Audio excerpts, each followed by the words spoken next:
अस्सलाम दोस्तों, आप देख रहे हैं खालिद टेक्निकल चैनल। दोस्तों आज की वीडियो में हम बात करने वाले हैं स्मार्टफोन के बारे में, जिसको मैं एक हफ्ते से यूज कर रहा हूं अपने पर्सनल यूज के तौर पे। और ये जो स्मार्टफोन है इसके बारे में मुकम्मल आपको डिटेल बताने वाला हूं कि कितना पानी में है, कितने मनुष्य लग रहे हो, खौफनाक डकैत। तो बेसिकली आज हम रिव्यू करने वाले हैं टेक्नो स्पार्क 8 प्रो का। ये जो स्मार्टफोन है पाकिस्तान के अंदर लॉन्च कर दिया गया था कुछ दिनों पहले एक 25,000 के इनवाइस के ऊपर, और यहाँ दराज के ऊपर आपको 24,000 रुपये का मिल रहा था। और ये ऑफलाइन मार्केट के अंदर भी 20 तारीख को अवेलेबल हो जाएगा। और यहाँ दोस्तों एक और बात मैं आपको बता चलूँ, ये जो स्मार्टफोन है ना, इसके अंदर हर एक यूजर को टारगेट किया गया। ऐसा नहीं है कि एक तरफ से कंजूसी की गई हो, यहाँ काफी चीजें भर भर के दी गई हैं। कुछ चीजें ऐसी भी हैं जो कि काफी ड्रॉबैक्स हैं, जो कि दोस्तों इसी वीडियो के अंदर प्रोज एंड कॉन्स भी डिस्कस करूंगा। तो वीडियो को स्टार्ट करते हैं, जान लेते हैं ये स्मार्टफोन आपको 25,000 के अंदर खरीदना चाहिए या नहीं, और अगर आप खरीदते हैं तो आपको क्या ये ऑफर करता है और क्या आपसे छीन लेता है। दोस्तों कोई भी स्मार्टफोन है ना, डिस्प्ले उसका परफेक्ट होना चाहिए, फिर ही वो स्मार्टफोन परफेक्ट बनता है। क्योंकि आपने पूरी जिंदगी कह दिया, पूरा जो दिन है वो डिस्प्ले पे गुजारना है, आपने 3-4 साल से यूज करना है और सारा दिन आपका डिस्प्ले पे गुजरेगा। मूवीज देख रहे हैं आप, सोशल मीडिया कंज्यूम कर रहे हैं, मोबाइल तो चलो स्लो चल रहा है, कोई भी इशू है, लेकिन दोस्तों डिस्प्ले बहुत ज्यादा जरूरी है। यहाँ दोस्तों जो डिस्प्ले है ना, फ्रंट की तरफ आपको एक बड़ा डिस्प्ले देखने को मिलता है 6.8 इंचेस वाला। और ज्यादातर जो बड़े डिस्प्ले वाले फोन होते हैं ना, वो आजकल लोगों को काफी ज्यादा पसंद आते हैं। उसकी रीजन ये है कि इसके ऊपर आप बड़ी स्क्रीन में मूवीज वगैरह और काफी ज्यादा सोशल मीडिया कंज्यूम कर सकते हैं, और हर चीज आपको बड़ी बड़ी नजर आती है दोस्तों। जी है, खुला खुला नजर आता है आपको। 6.8 इंचेस का 1080p प्लस की रेजोल्यूशन का डिस्प्ले देखने को मिलता है, और 25,000 की रेंज के अंदर 1080p प्लस की रेजोल्यूशन देना, ये एक प्रो पॉइंट है इस फोन का, जो कि मुझे काफी अच्छा लगा। लेकिन दोस्तों यहाँ 60 हर्ट्ज का पैनल है, या 90 हर्ट्ज या 120 हर्ट्ज आपको नहीं दिया गया है। तो टोटल जो डिस्प्ले है ना, मुझे काफी ज्यादा अच्छा लगा है। कलर्स काफी ज्यादा अच्छे हैं, काफी ज्यादा बेहतरीन है।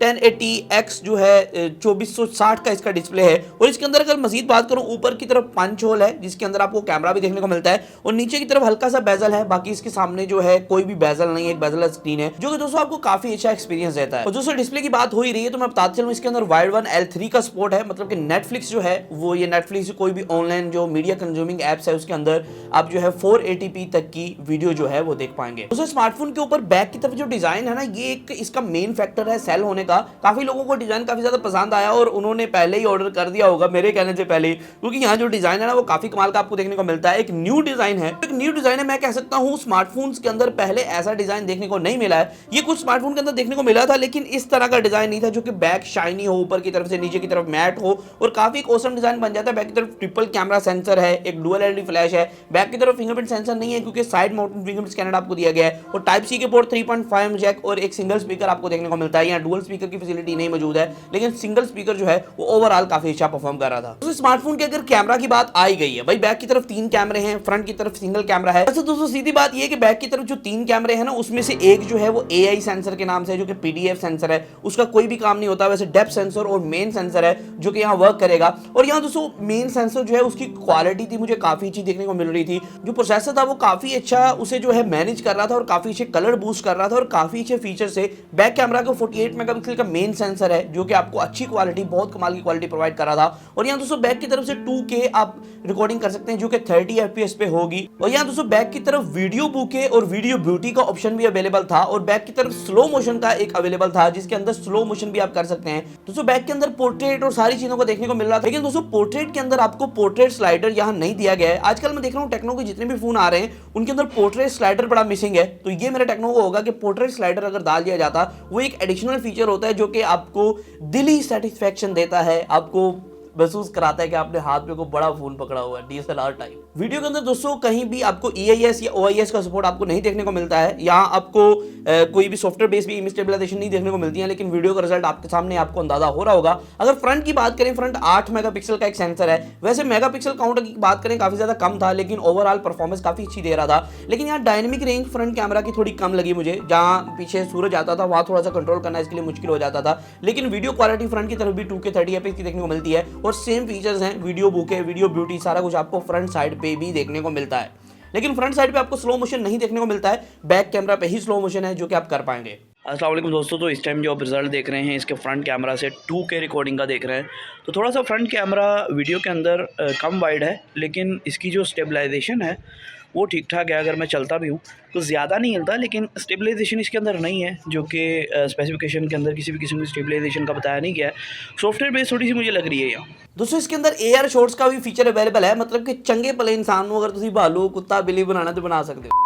दोस्तों ओवरऑल कैमरा परफॉर्मेंस मुझे काफी अच्छी लगी और डिजाइन वाइज भी काफी कमाल का फोन है। अब बात करते हैं दोस्तों परफॉर्मेंस की। जी हाँ दोस्तों, इसके अंदर कितना कूट के प्रोसेसर, रैम और बाकी चीजें भरी गई हैं। दोस्तों इसके अंदर पहले मैं बता चलूं 5000 mAh की बैटरी है जो कि काफी अच्छा परफॉर्म करती है। मेरा 1.5 दिन आसानी से निकाल जाता है ये फोन, क्योंकि मैं जो हूँ 4G भी यूज करता हूँ, बाकी चीजें भी, तो 1.5 दिन आसानी से निकाल जाता है। और साथ में 33 वाट की फास्ट चार्जिंग को काफी ज्यादा मार्केट किया जा रहा था। बेसिकली इसके अंदर 25 वाट की चार्जिंग का सपोर्ट है, लेकिन 33 वाट का charger out of the box आपको देखने को मिलता है बॉक्स के अंदर, और आप इसको चार्ज तो कर पाएंगे, लेकिन ये एक्चुअली जो मोबाइल फोन है 25 वाट का करंट ले रहा होगा, तो चार्जिंग स्पीड तो जी मतलब कि 2 घंटे से पहले ये 1.5 घंटे में तकरीबन चार्ज हो जाता है फोन, जो कि काफी अच्छी बात है। 25 वाट की आपको फास्ट चार्जिंग फैसिलिटी दी गई है और 33 वाट का चार्जर दिया गया है। साथ में हैंड फ्री भी थी और पाउच भी था इसका, जो कि पीछे से कटा हुआ था, वो मैंने आपको अनबॉक्सिंग में दिखाया था। अगर आपने अनबॉक्सिंग नहीं देखी तो वो जाके देख सकते हैं, वहां मैंने सारी चीजें बताई कि डब्बे के अंदर क्या क्या चीजें निकली थी, कौन सा खजाना इन्होंने डब्बे के अंदर दबा के भेजा था। और इसके अंदर एक और बात मैं बता चलूं, कुछ यूआई के बारे में बात करते हैं। कुछ यूआई, यूजर इंटरफेस। दोस्तों ये यूजर इंटरफेस है ना, इसके अंदर आपको एंड्रॉइड 11 के out of the box support देखने को मिलती है।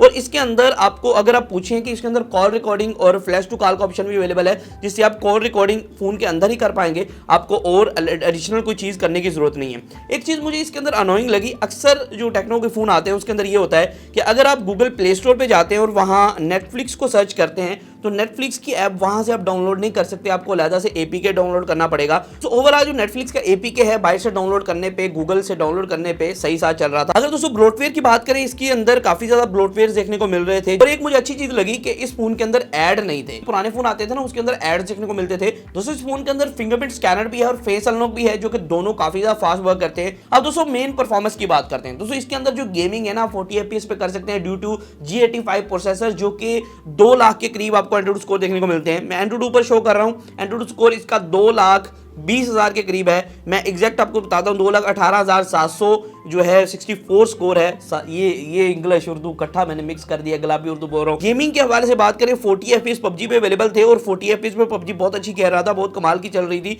जो रैम है वो LPDDR4X की देखने को मिलती है, जो कि 1800 मेगाहर्ट्ज पे है। 8 कोर का CPU है, जो कि काफी अच्छा परफॉर्म कर रहा था। दोस्तों इसके अंदर एक सैडली बात यह है कि जायरोस्कोप अवेलेबल नहीं है, जो कि जायरो यूजर हैं जो पबजी के अंदर जायरो से खेलते हैं, उनके लिए यहाँ जायरो अवेलेबल नहीं है। और यार दोस्तों एक और बात मैं बता चलूं कि पबजी के अंदर किसी भी किस्म का लैग नहीं था, हालांकि वो 40 FPS पे बैलेंस सेटिंग पे खेल रहा था। मतलब कि गेमिंग के हवाले से भी एक बहुत कमाल का फोन हो सकता है। ड्यू टू एक बड़ा डिस्प्ले है इसका, इस वजह से आप गेमिंग काफी स्मूथली और काफी कमाल कर पाएंगे, क्योंकि बड़ा डिस्प्ले होने की वजह से ना आप कंट्रोल बहुत अच्छा कर सकते हैं, 4 फिंगर भी काफी अच्छा खेल सकते हैं। और यहाँ दोस्तों लेकिन इसके अंदर मैं तो 2 फिंगर प्लेयर हूँ भाई, मोबाइल के अंदर बहुत मुश्किल खेला जाता है मुझसे। लेकिन दोस्तों यहाँ अगर मैं बात करूँ, जायरो के अलावा आपको गेमिंग की हर एक फैसिलिटी यहाँ प्रोवाइड की गई थी। तो ओवरऑल 25,000 के अंदर अगर आप लेते हैं स्मार्टफोन को, काफी अच्छा स्मार्टफोन बन जाता है। बेसिकली ये 24,000 का मिल रहा है, तो मार्केट के अंदर आएगा तो मजीद आपको डिस्काउंट देखने को मिलेगा 20 के बाद, तो तब भी आप ले सकते हैं। लेकिन मैं समझता हूं कि एक बहुत कमाल का फोन है। और यहाँ कुछ कॉम्प्रोमाइजेस भी हैं, जैसे कि इसके अंदर जायरो आपको अवेलेबल नहीं करवाया जाता है। दोस्तों आज की वीडियो में इतना ही था, फिर मैं वीडियो के साथ। अल्लाह हाफिज।